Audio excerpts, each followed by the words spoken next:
Hello, Rod, Broken Nickel Garage, your wrenches and wilderness guy. Thank you for stopping to watch. I greatly appreciate it. And we are camping. And today we're going to be talking about some of the how-tos and some of the gear that I like and have been using. I've been camping for many, many years. You can see some wrinkles. I've been camping since I was wrinkle-free. So we're going to be setting up a hot tent, an Argali Absaroka 4P. It's a teepee tent, 4-person, pretty bomber proof.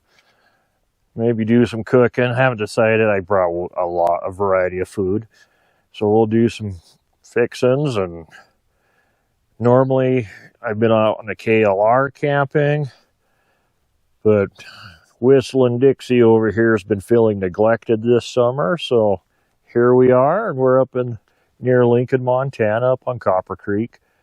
We're doing a campground because it's end of season. There's nobody around, and sometimes that just makes life a little bit easier to be in a campground instead of dispersed, especially if you're new to camping. Campgrounds are a great way to get your feet wet. You know, they will have typically picnic tables, fire rings. There's actually a restroom outhouse over there. And we're at the end of the season, so they shut off a lot of campgrounds have water. A lot of campgrounds here in Montana have an old hand pump well, so when they winterize them, they pull handles off so they can't be used and freeze and cause issues. This backpack I've had this one for a long time. I bought this probably back in about, early 90s, 92. Came across this one hanging out in my storage shed. Oh, wow, I haven't packed this thing around in a while. Definitely your dad's type backpack. Big, bulky, it's heavy. Yeah, it's amazing what's on the market now. I mean, there's backpacks that are about the same size and literally weigh a third of what this weighs. There we go. That's what I'm looking for. So that is an Argali Absaroka 4P. This thing packs down amazing. And I've got extra guy lines attached to it, more than what came with it. And some extra stakes. And I think it's around 50 ounces right now. I'd have to reweigh it to be exact.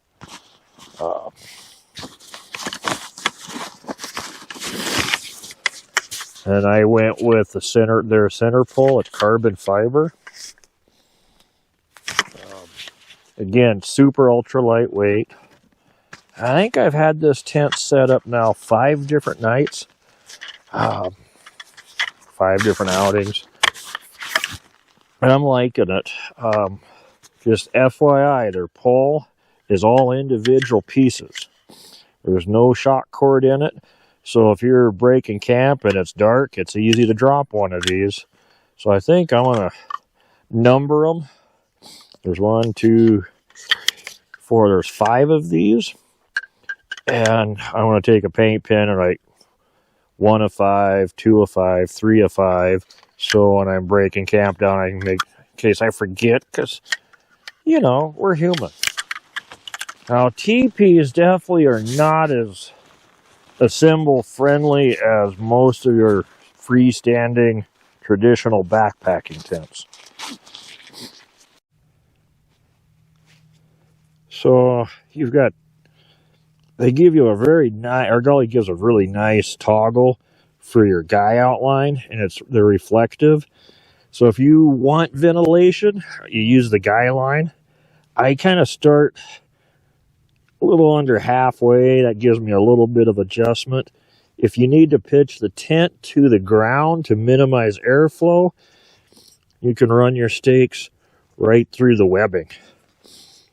It's going to be cool tonight, but not crazy, so we're going to have a little ventilation.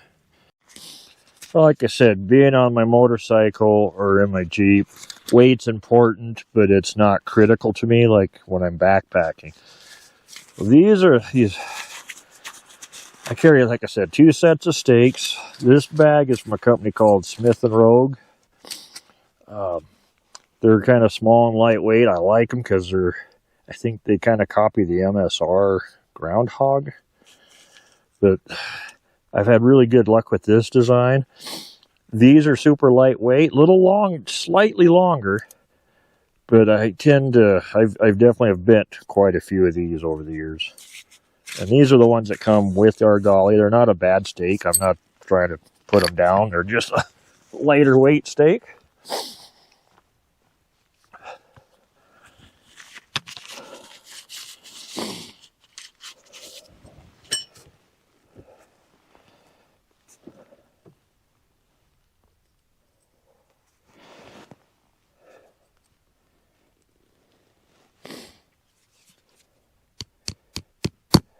Oh, I would hit a rock.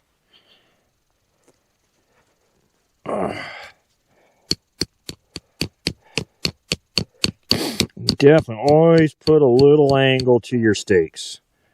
I don't know. There's probably a spec. I like 20 to 30 degree angle. They're almost staked. Just in time. I'm starting to feel some raindrops. There's possibility chance of snow. We already have snow at a little higher elevation than where I'm at. Probably about 800 to 1,200 feet higher. Already got snow sticking. It's October, so we can have all the weather flavors in October in Montana. Like I said, I'm doing just the door. And this uses, the way I've got it staked is using every stake in the bag that came with. And that's why I bought additional stakes. Let's go a little longer. We're going to adjust this guy out. And you'll see there's a notch. Most tent stakes will have a notch. You want your guy line to be in this notch.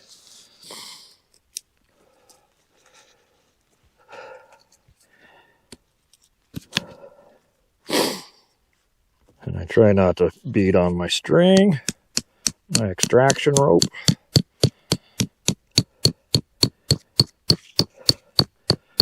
All right, we are staked. I mean, there's no one set way or order to set up your camp. But what I like to do, I like to get my shelter up.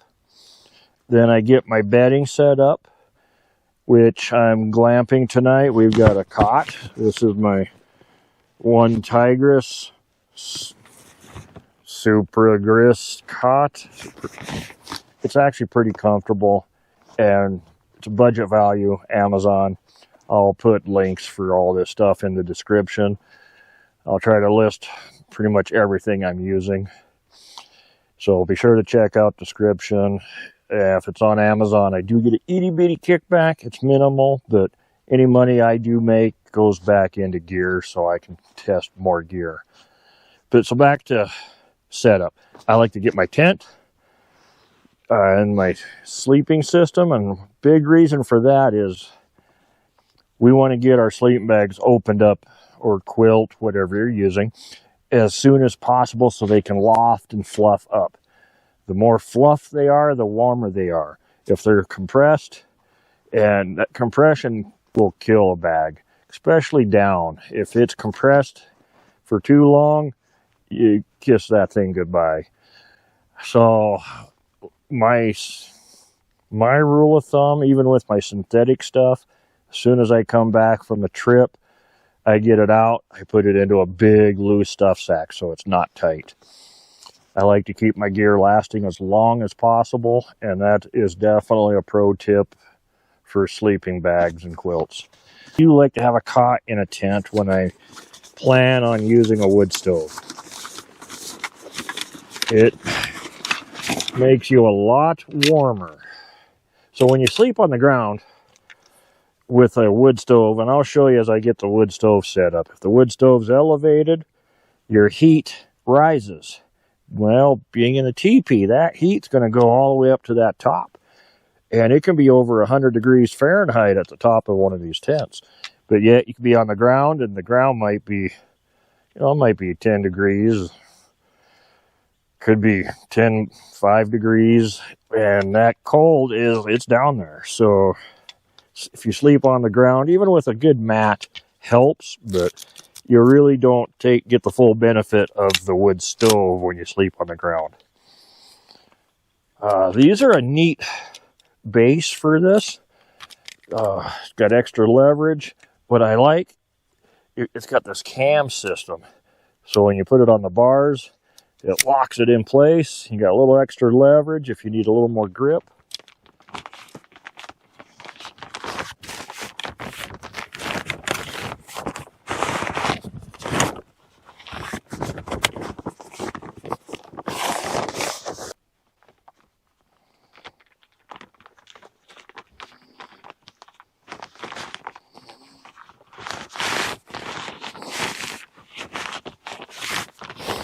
I don't know if I didn't show it, but there's an additional webbing support inside the sleeves for additional strength.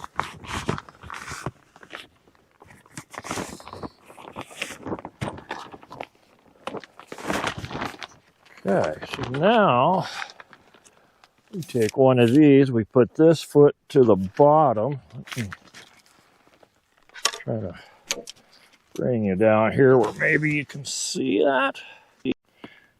Now we'll get our foot locked on the bottom. Pull the red lever, open it up, position it. Make sure your material's not in the way, and voila. Oh, now we'll get our air mattress put up.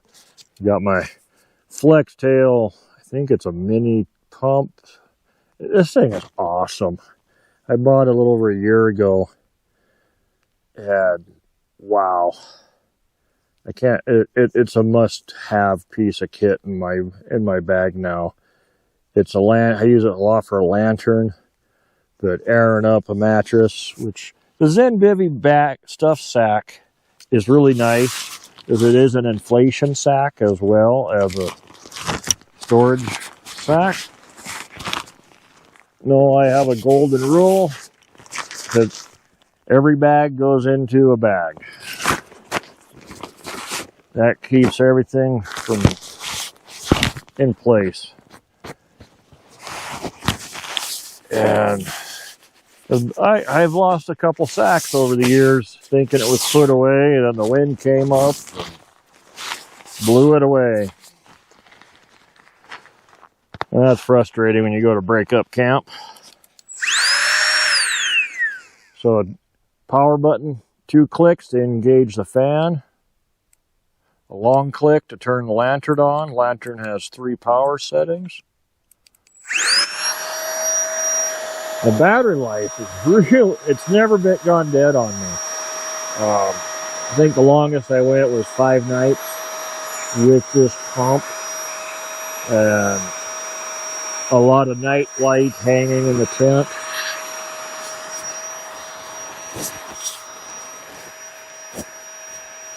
The button. It's got the PhD, push here dummy. I have noticed with the Zen Bivy pad, I tend to have it pretty full, pretty firm. So like I said, I like this flex tail. I like to use it as a lantern. And so I'm going to position it over here.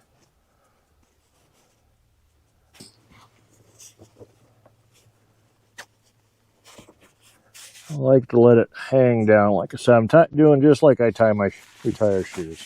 So the Zen Bivy pillow does come in a nice little mesh sack so it can air out. I didn't think I would like the pillow, but I really do. Comes with a down-stuffed insulated pillow. Until it's been used, got damp a couple times.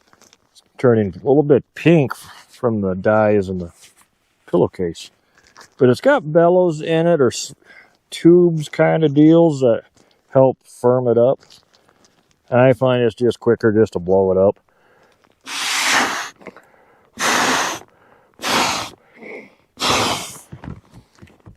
Well, now you can see those ribs a little better. Gives it some structure. And the plastic is, well, it's a type of plastic, but it's stretchy.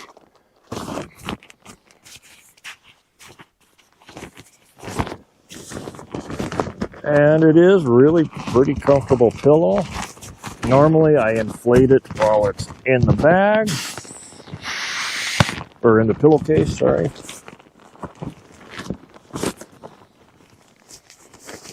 Yeah, Zen, I really didn't think I'd like my Zen Bivy. When I bought it on kind of a whim, and I bought I think it's -5 winter light kit. I really wanted to dislike it, and I went with it because winter was coming. I wanted to bet another cold weather sleep system. And I wanted to prove it was just a gimmick. I can't prove that yet. So far, I don't know how many nights I have in it. At least a dozen to 15 this year. But I have come to realize a good sleep system when we're camping or moto camping or backpacking, a good sleep system is so valuable. It's about I can't believe how good I can sleep at night. I spent years in sleeping bags, mummies, and I'm that kind of guy that I twist and turn. I end up upside down or sideways. I can't find the zipper to get out of them. And I just came to terms that was life camping. And then I bought my Zen Bivy. Wow. Game changer for me. Okay, bag goes in the bag.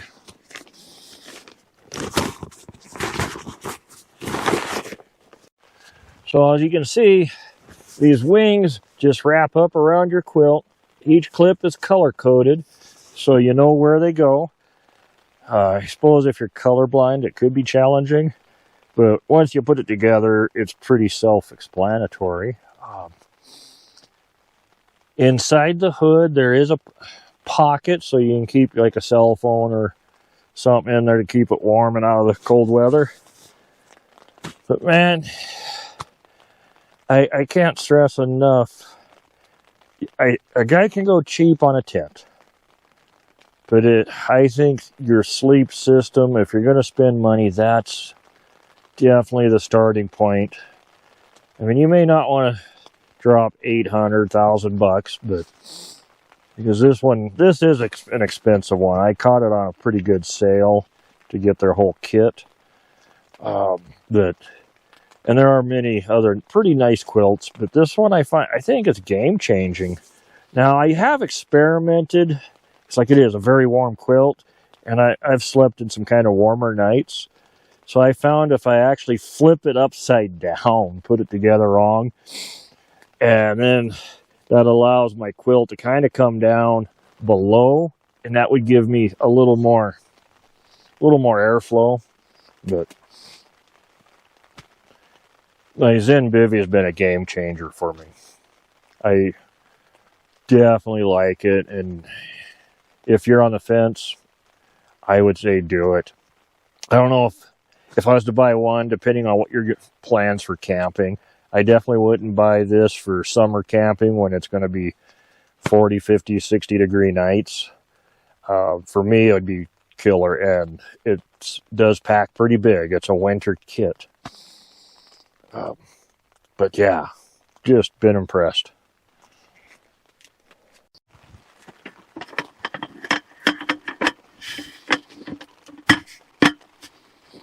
This is kind of another almost necessity for me now. This is a I-climb table I bought on Amazon last spring, I suppose. It's got about 30 nights with it. Close to. I think I left it home a couple times. It's all aluminum. I-climb is the brand. And they're very inexpensive, and the weight's pretty little. They're not heavy. Definitely a must-have for me. I get so tired of trying to cook a meal on my MSR stove on the ground, or you have it on a rock, and the rock's a little uneven, you turn around, and the whole thing spills. It's so nice to be able to have a table. Make your dinner on, breakfast, set your cold beverage on. Love it. So this is my Palm Hollywood stove. I do like it. It's one of their fast fold designs. I think it's called a T0.6 Mini, but I kind of think it is a discontinued model.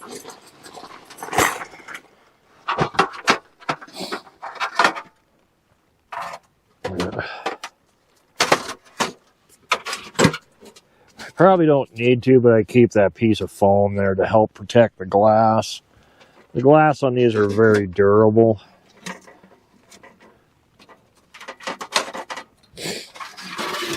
As you can see, they just fold, and then they have these quick clips. They don't have long pieces all thread with nuts that you got to sit and screw and screw and screw forever.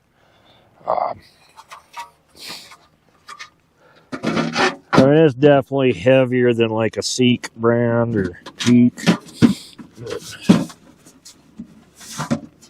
Oh, something's not quite laying right. There we go.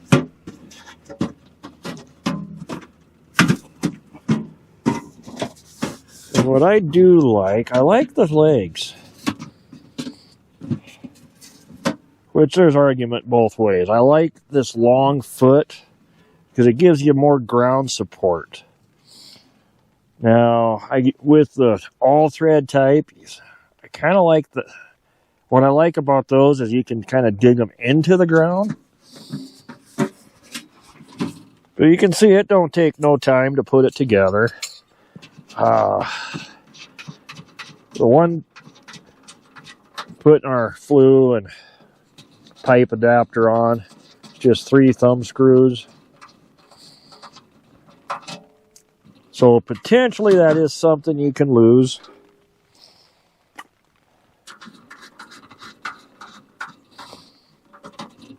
And really it only goes on one way. I think they're spaced. You could put it on wrong, but if you did, then you couldn't adjust your damper. This has been a rock solid stove. I've had it almost 2 years, year and a half. Yeah, about a year and a half. This will be my second winter with it.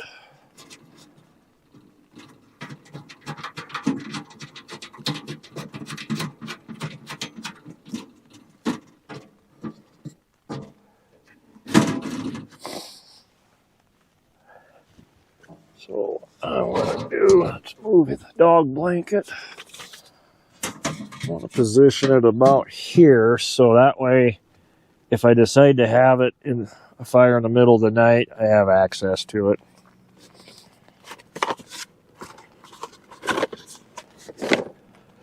Oh, the chimney pipe.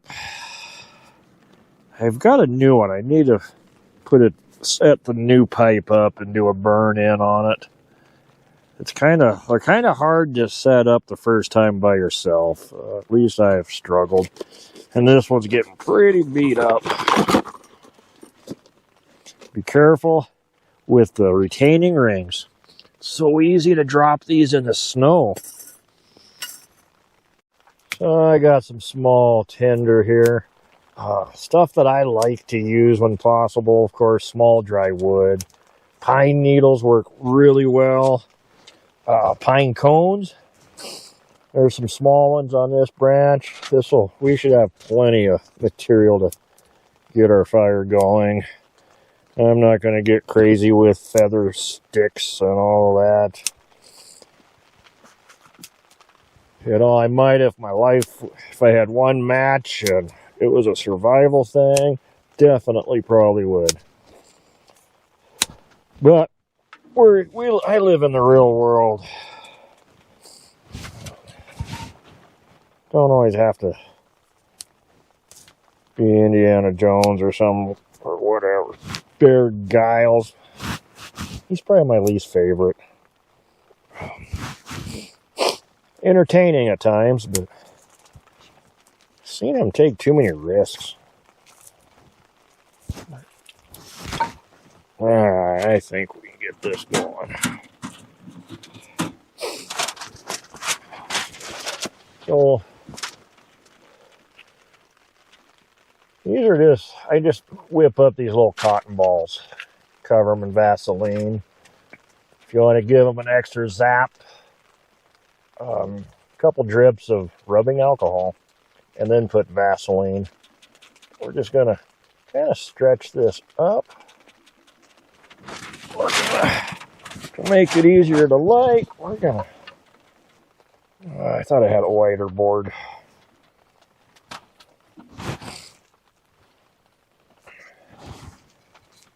We'll just set that there. I'm trying to not be too much in the camera view. See how easy those start? Keep stuffing that in there. We just got to be careful not to stuff too much and suffocate the fire. And I think this is going to take off just fine. And I kind of crisscross them as much as I can. Help keep some air flowing between all the boards or wood and sticks. Alright, we're going to close that for a minute. We're going to let the draft do its thing. There we go. We'll run it wide open and we'll start adding some more wood here in just a moment. Yeah, let's get some more wood on this.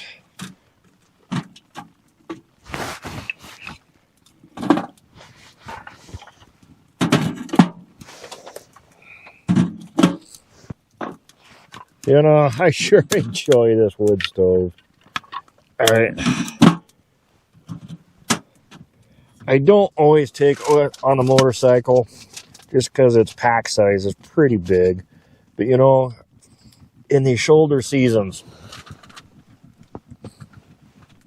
during these shoulder seasons, spring and fall, you might be riding in mud and snow and wet. And when you have a wood stove in your tent, you can hang your shirts and your gloves and your clothing and have warm, dry clothes by morning. I mean, we've all been there. Get up in the morning, got to put wet pants on, wet boots. Man, that sucks. But having a wood stove, what a game changer. I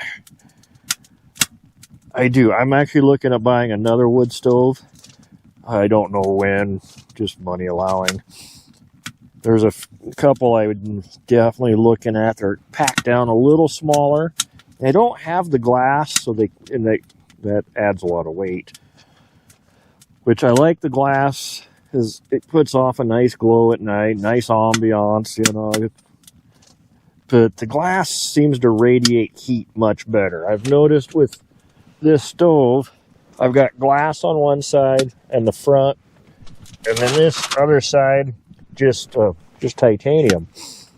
And this glass really seems to generate a better heat. It's amazing. But yeah, nothing like having a wood stove rocking,